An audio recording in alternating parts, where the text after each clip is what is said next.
Welcome to the third day of fly fishing in Iceland. The last 2 days have been really slow, but our luck was about to change in a very, very big way. Wow. Whoa. You're getting guides getting excited. All of a sudden you feel that. That's incredible. That's like you were talking about, that adversity. It's so rewarding when you do get it. Absolutely. If you got it every time, it wouldn't.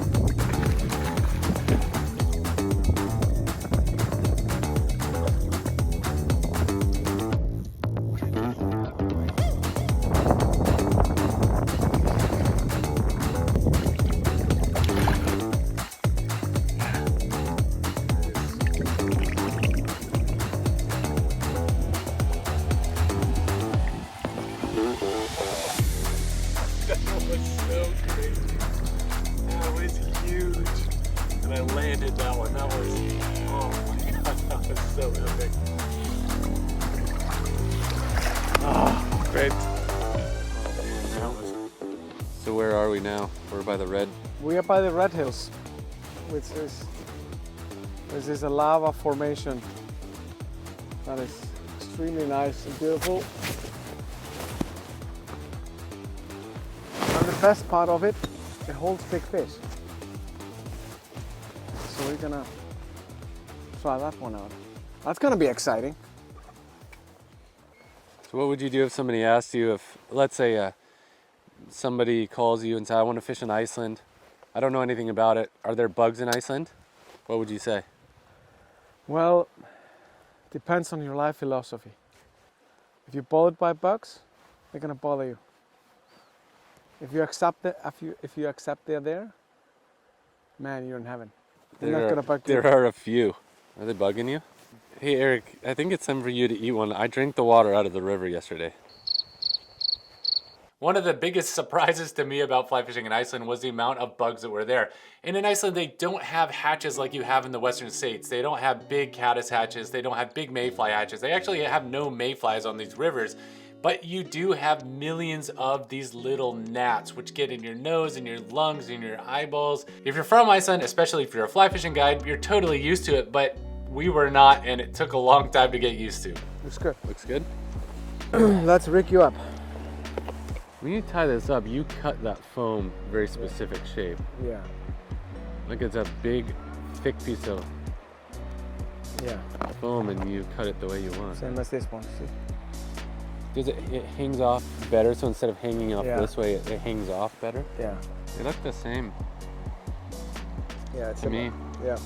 Not that famous, but some part of the fishing community knows, the angling community. You know, we have a fly fishing school where we're teaching dry fly fishing. Really? Yeah. We call it die or dry, And that's like in the wintertime. or dry or die. You can choose which one. And entomology, and also all kinds of stuff that's useful to know when you want to become a good fly fisherman. And we'll probably add in acceptance of bugs. That will be a new class. I need to take that one.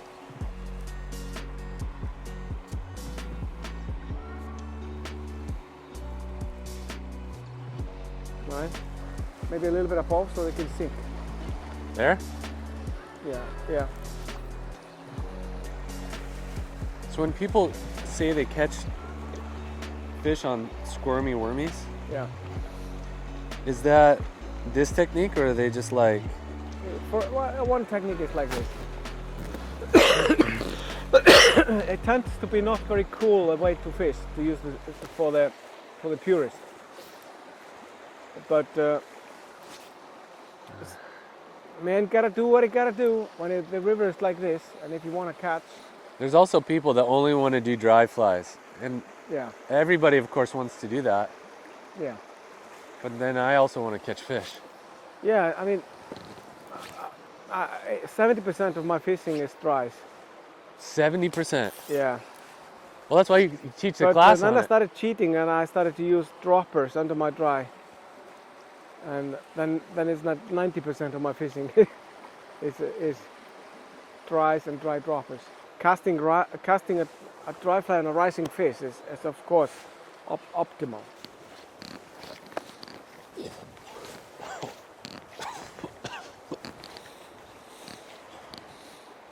wonder how many times a day I'm gonna say I swallowed a fly.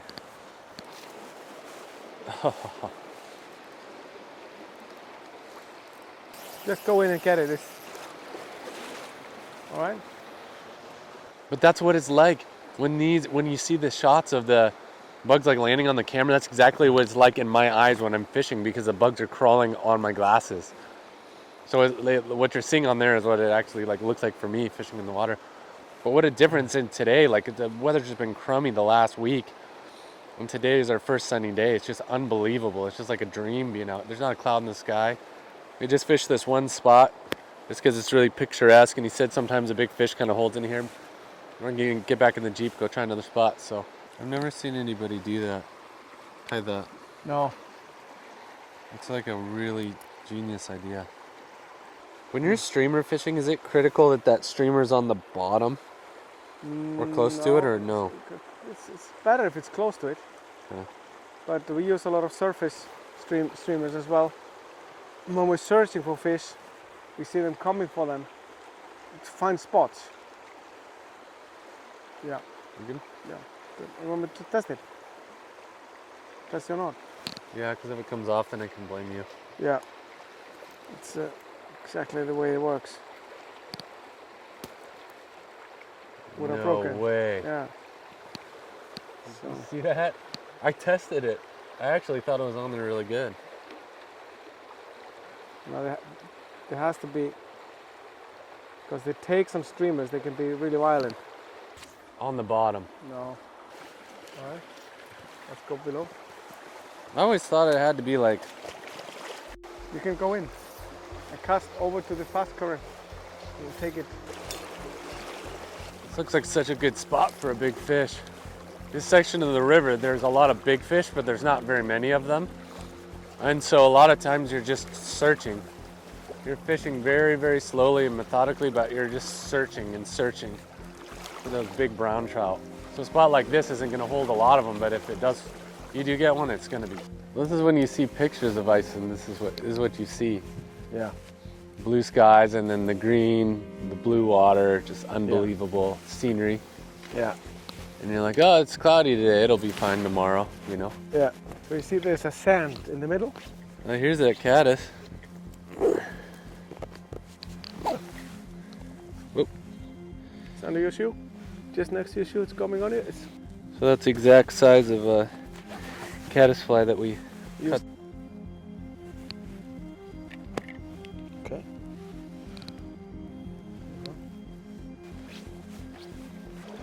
It makes sense also, I mean, if you think about it. When you feel like you have earned something by giving, you are more ready to receive. Do you think so? You said the water? It's so heavy, the nymph, that it slowly sinks the dry fly. That's why it's... So you said the water temperature dictates like how active those fish are. Yeah. Maybe put on a little bit lighter nymph. Are all your nymphs tungsten? No. I use unweighted, little weighted, heavy weighted, just all depends. But everywhere you go, you meet the same challenge, don't you? If you want to master something. Can you imagine golf? How frustrating that is? Hvað segir meistarinn? Hvað segir Sigbjörn gott? Sérðu eitthvað? This morning I was looking through, you have like a digital log of all the fish that were caught. Yeah.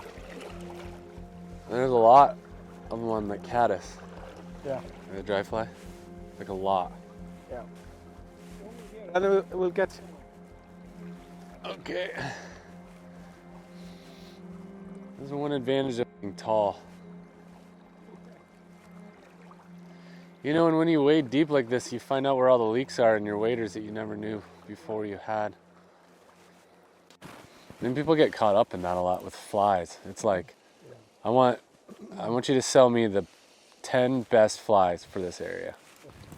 Dude, hours and hours of that casting, and then all of a sudden, bam! Whoa! Dude! Oh my gosh, man, this one's huge. Dude, that was insane. Oh, he doesn't even fit in the net. Wow. Wow. That's a big one. Absolutely stunning. So that the first one we caught, this one's a little bit bigger.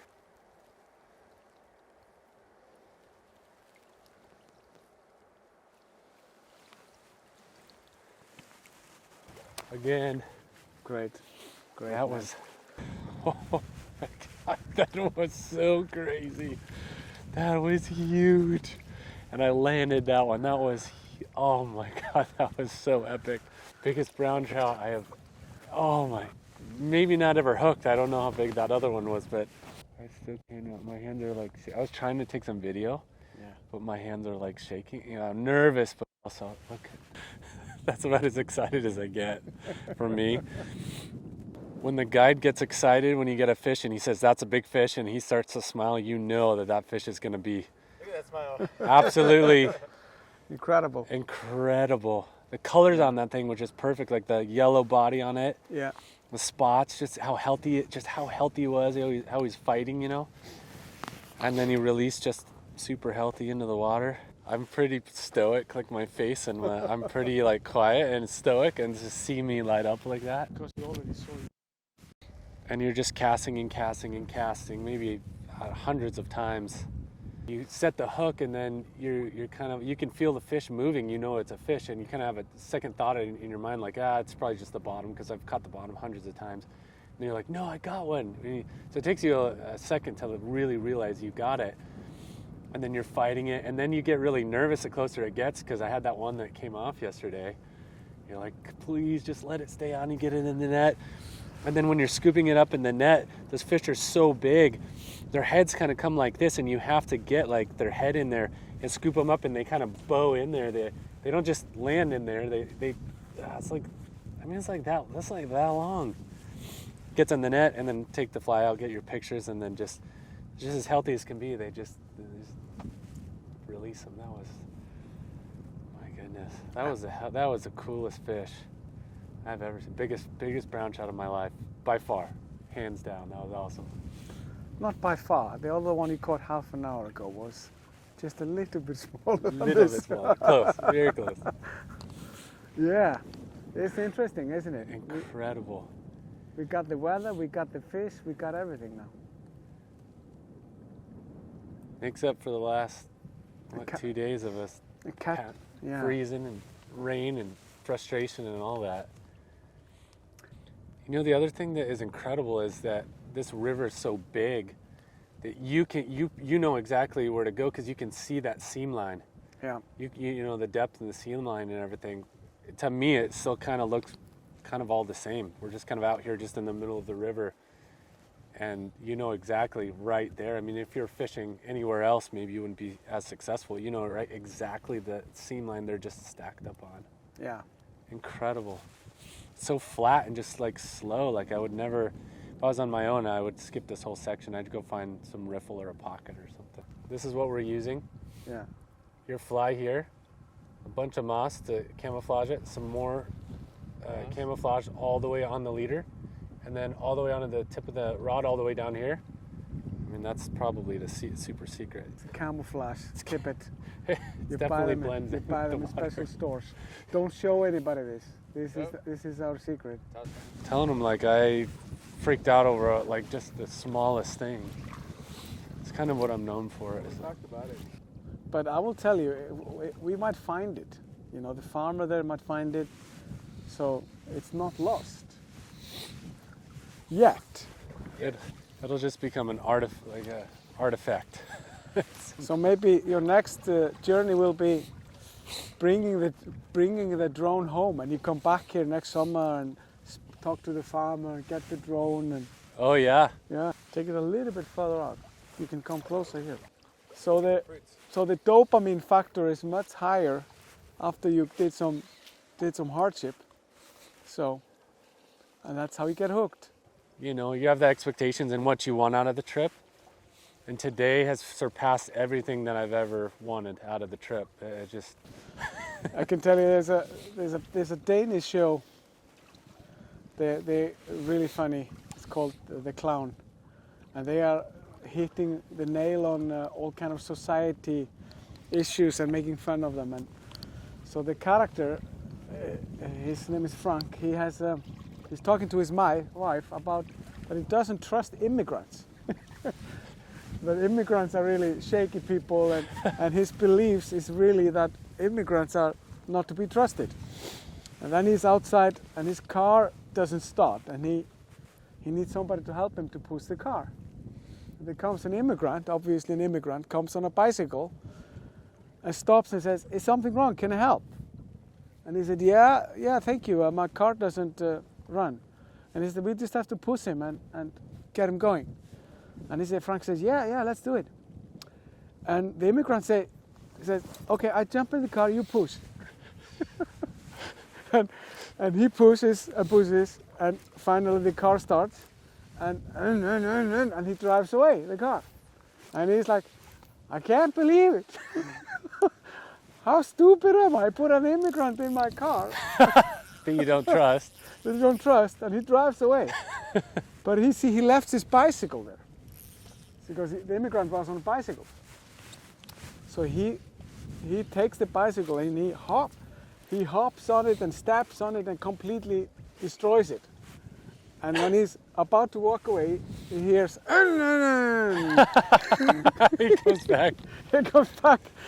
"Hey, he's fine. The car is fine." And he just sneaks in the car and drives away and looks in the mirror with his shitty face. And you can see the immigrant is like standing in front of his bicycle bus. What the fuck happened?